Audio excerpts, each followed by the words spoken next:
What's interesting about your piece there, Keith, is I really enjoyed, and I'm not sure if you found this as shocking as I did.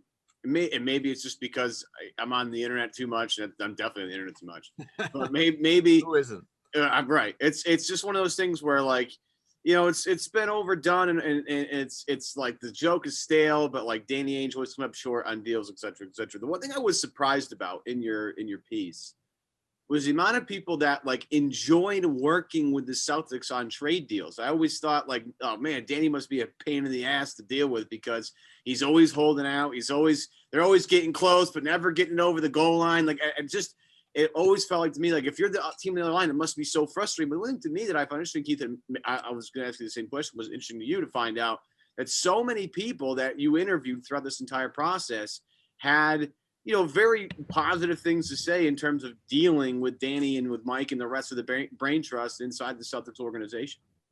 Yeah, the number one thing was that that came away from me is there's no bull crap when you're dealing with them. It is, get in, get out. There's the one quote in the article that I used about one time we called and they said, you better be talking about draft picks. We don't want any of your players, and that's, and it's harsh, but it's also, refreshing to hear that. I heard, the number of times people said, especially at the draft, on that last day or two before the trade deadline, when everything is so busy, there's just not time to, bat around ideas. And I think people have, this misconstrued notion that when there's a trade, it's like, me and you making a trade in a fantasy league where I text you and say, what do you think? And, 6 texts later, we're plugging it into the site and off we go.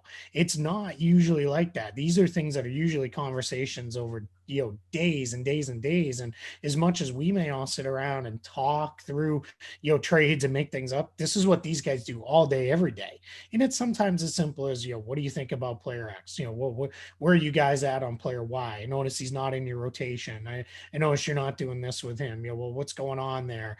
And those kind of things, and that relationship piece, which I think with Ainge having 18 years in the league now, he knows everybody. There's only 3 teams he's never made a deal with: Chicago, Toronto, and San Antonio. San Antonio doesn't surprise me. They don't make any trades really ever, especially in season. And then Chicago, they haven't made a lot of trades either. And then Toronto, division rivals, so that doesn't necessarily surprise me either. So those are the only teams he's never made a deal with. He's been part of big deals. He was part of the biggest trade in NBA history: 5 teams, 11 players, all, draft picks and draft rights were thrown around. He's also been part of the, small salary dumps, Jabari Bird, sending him off with cash to the Hawks and those kind of things. So I think that is a sense of, when you call the Celtics, you're going to get, how do I put this? You're going to get something done, or you're not going to get something done, but you're not going to spend forever trying to get there.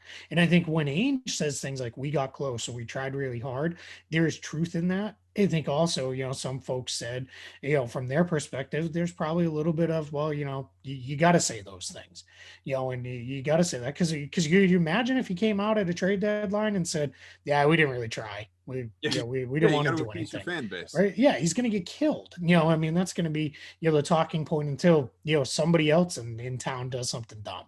So, that's, I think, that's why we're at a point with Danny where he says the things he says. And, and one of the quotes that I also got was, you can say these things of, well, we offered a protected 2nd round pick for, this all NBA all-star level guy. And, and they said no. And then we can say, well, we tried to trade for him. And that's, I don't think a lot of teams do that, but I think I don't think the average person knows how much these teams talk trades and spend time on the phone and text and everything back and forth trying to get, something done. It takes a long time for a lot of these deals to come together. Well, it's the whole, we checked in on James Harden, but you can't have Tatum, you can't have Brown, you can't have, maybe exactly. You can't have Smart, Kemba, we might not, at a certain point in time, it's like, no, we will not give you James Harden for Shemi Ojale and picks. Yes. That's not going to work. I'm sorry. The money doesn't add up.